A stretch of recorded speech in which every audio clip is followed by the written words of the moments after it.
Suicide பாம்பு attack Koili அவங்கள பத்தி சொல்லுங்க சார். ஆக்சுவலி வேலு நாச்சியார் ஏன் இவ்வளவு பெருசா பேசப்படுறாங்கன்னாக்கா அந்த அம்மாவுடைய வியூகங்கள். ஓகே, அவன் என்ன முடிவு எடுக்கிறான்னா ஒரு கட்டத்துல ஒரு பக்கம் பெரிய மருதுனார், ஒரு பக்கம் சின்ன மருதுனார்.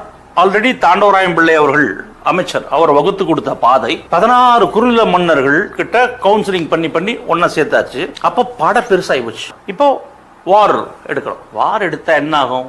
இப்போ நாம சண்டைக்கு போனோம்னாக்க அந்த பக்கமும் ஒரு 1000 உயிர் போகும், இந்த பக்கம் 1000 உயிர் போகும், அது 5000 போகலாம். என் பக்கத்துல லைஃப் லாஸே ஆகக்கூடாது, எதிரி பக்கத்திலும் ஆக வேண்டாம்னு நினைச்சா. அப்ப என்ன பண்ணணும்?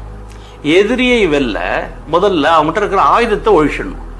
சண்டை சின்னதாயிடும், லாஸ் கம்மியாயிடும். இப்ப என்ன பிளான்னாக்க எல்லாரும் போறது விளக்கேற்றி எல்லாம் வச்சுட்டு வருவாங்க. ஒரு கேரக்டர் மாத்திரம் அந்த விளக்குல இருக்கிற எண்ணெய் எல்லாம் தூக்கி மேலே சரிச்சுக்கணும். ஃபுல்லாக சொத நனைஞ்ச பிறகு கடைசி விளக்கு எடுத்து மேலே கொளுத்திக்கிட்டு வெற்றிவேல் வீரவேல்னு கத்தி ஆயுத கிடங்குள்ள ஜம்ப் பண்ணி மொத்தமாக வெடியுது. ஆயுதங்கள் சிதறி அழிக்குது. இந்த அம்மா ஊற்றிக்கிட்டது எண்ணெய நின்று எரியும். இப்போ என்ன ஒரு எரிச்சல் இருந்திருக்கும். ஆனால் அந்த அம்மாவுக்கு அந்த எரிச்சலாவே தெரியலன்னா அப்போ உள்ளுக்குள்ள இருக்கிற அந்த தீ எவ்வளோ பெரிய தீ.